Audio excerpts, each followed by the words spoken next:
kenapa sih, apa sih sulitnya untuk menaikkan taraf hidup petani yang saat ini selalu ditempatkan di posisi yang paling bawah? Sama nih, petani, nelayan, sama nih kasusnya ya.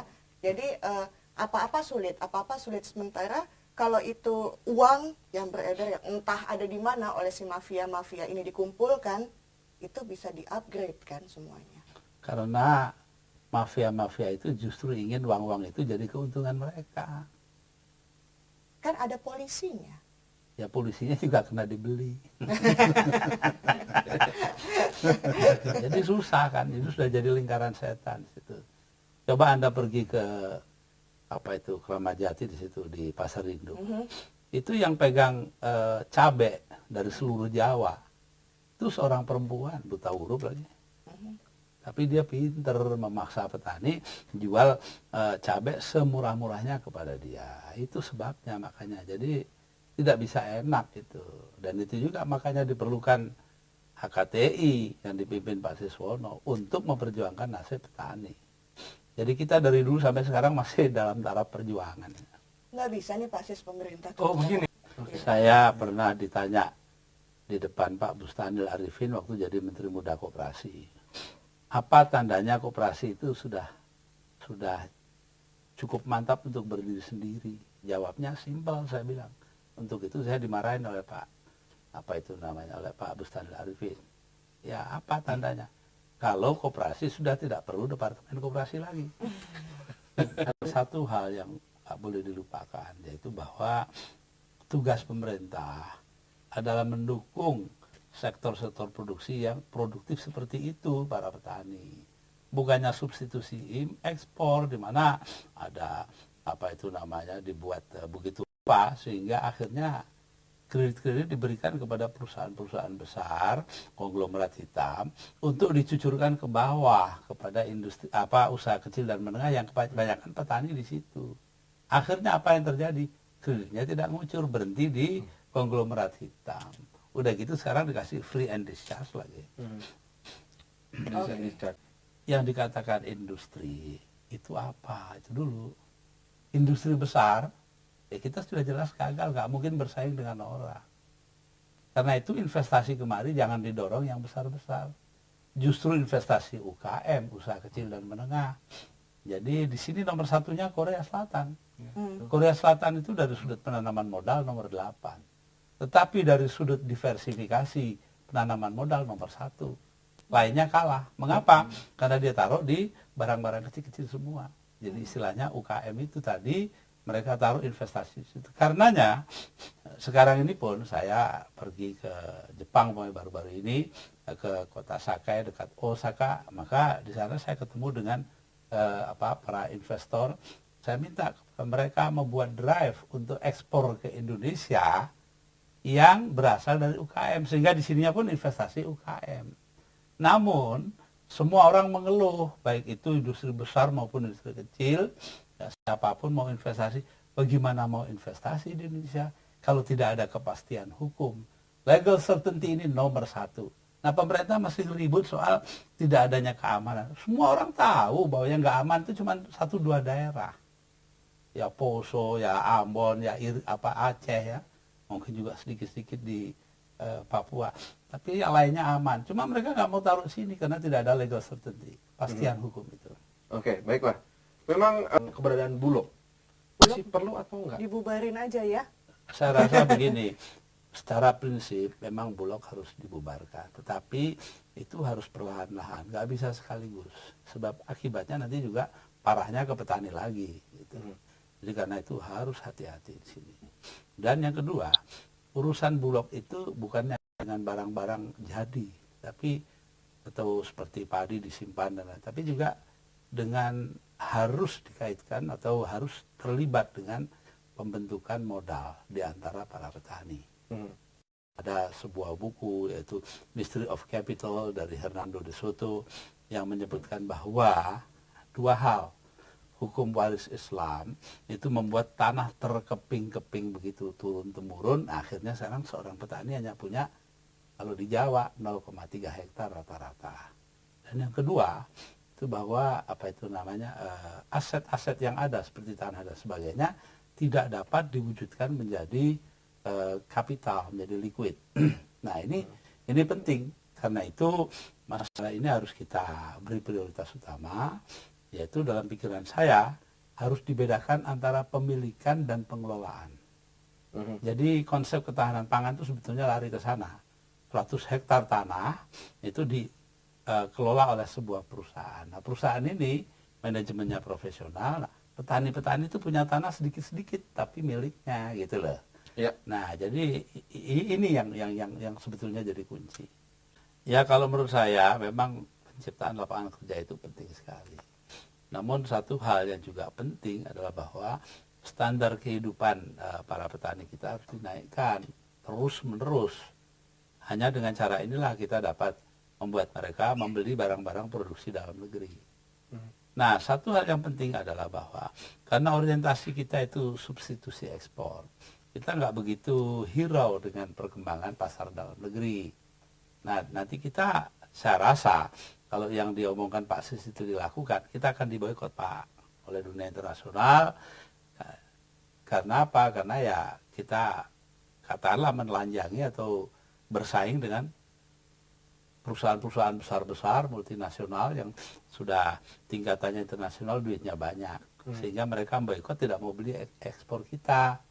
Akhirnya kita nggak bisa impor lagi. Nah karena itu kita menghadapi masalah tidak bisa ekspor banyak-banyak, kita buka atau kita buat pasaran dalam negeri yang lebih hebat lagi. Kenapa? Karena kita ini 205 juta orang. Masa mau nerima aja pasaran luar negeri membeli barang kita? Nggak bisa, nggak cukup. Luar negeri juga penuh kesulitan-kesulitan seperti kita. Jadi karena itu ya penting sekali itu. Apalagi kalau luar negerinya seperti Singapura. Singapura itu nggak punya hutan, tapi dia pegang 144 paten pembuatan rotan. Lah ini gila kan sudah. Kita kagak acan-acan. Sama saja dengan kemarin itu gempa bumi di Irian itu. Nabire. Ya di Nabire. Kofi Annan, Sekjen PBB sudah telegram duka cita, kita masih tenang-tenang aja. Oke. Sebuah ironi mungkin, Bang Rikat ada pertanyaan? Ya, soal persoalan pertanian atau pangan sekarang ini lebih kelihatannya direduksi pada beras. Jadi kita sebetulnya ada terjebak bahwa pangan itu adalah beras. Sehingga kalau kering lalu lari ke beras. Nah ini ironi juga bahwa seperti Cina misalnya, penduduknya sudah 1,3 miliar, tetapi hampir tidak ada persoalan. Ada persoalan, tetapi tidak sehebat kita. Nah, seperti yang Pak Sis bilang tadi, bahwa ini suatu gerakan yang berlawanan. Penduduk makin banyak, jumlah lahan makin sedikit, kemudian kebutuhan beras kita makin banyak juga. Sehingga terbayang kalau nanti 400 juta penduduk Indonesia. Lalu kita tergantung dari luar, dan belum tentu yang di luar juga bisa menyediakannya. Nah, seperti apa kita kalau tidak membahas sekarang ini, Pak Sis?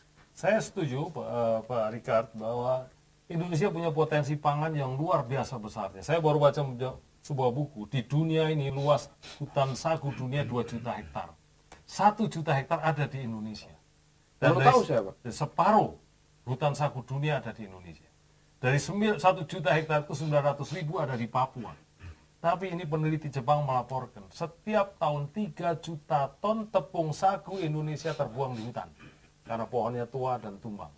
Padahal sagu ada sumber karbohidrat yang sangat potensial. Betul. Saya setuju kita perlu mengembangkan diversifikasi pangan. Tidak hanya sagu, kita punya, tidak usah nanam di hutan sagu kita luar biasa. Kita masih punya juga jagung, ubi, juga sukun. Ya. Lalu saya mau menambahkan sedikit, Pak Sis. Di Cina, itu selalu dikaitkan dengan kekuatan, katanya yin dan yang, dari posisi positif dan negatif.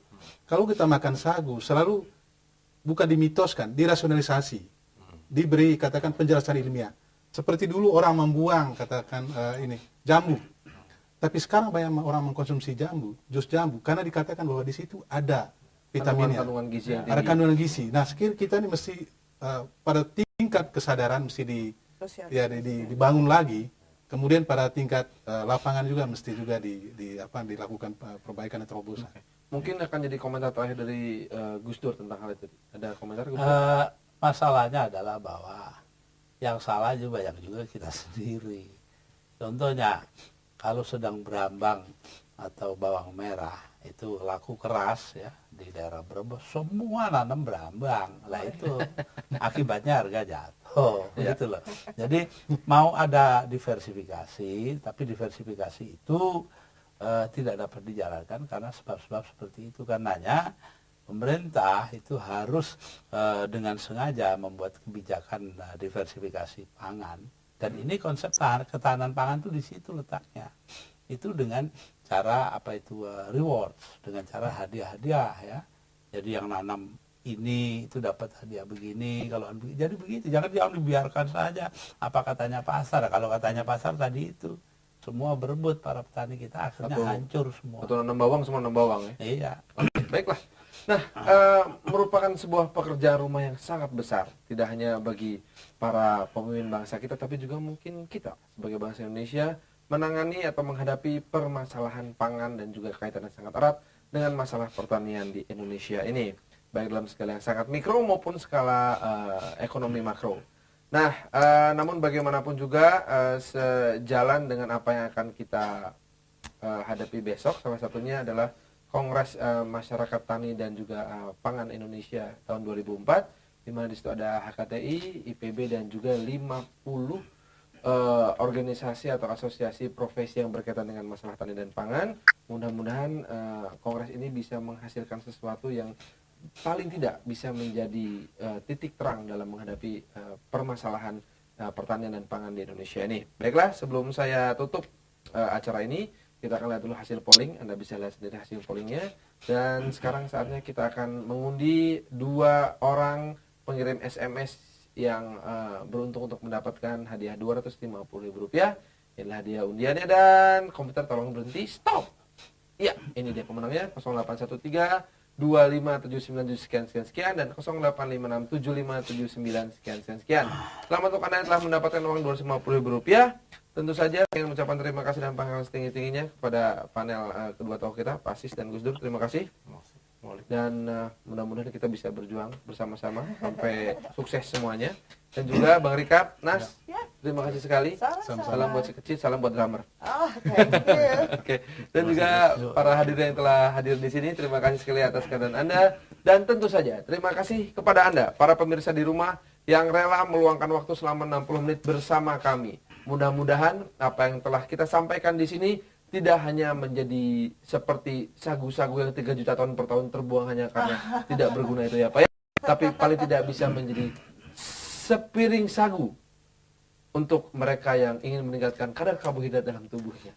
Kita akan berjumpa lagi minggu depan, tentu saja hanya di 7 Suara. Sampai jumpa.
Dalam aritmatika cinta, 1 ditambah 1 sama dengan segalanya, dan 2 dikurangi 1 sama dengan tiada artinya.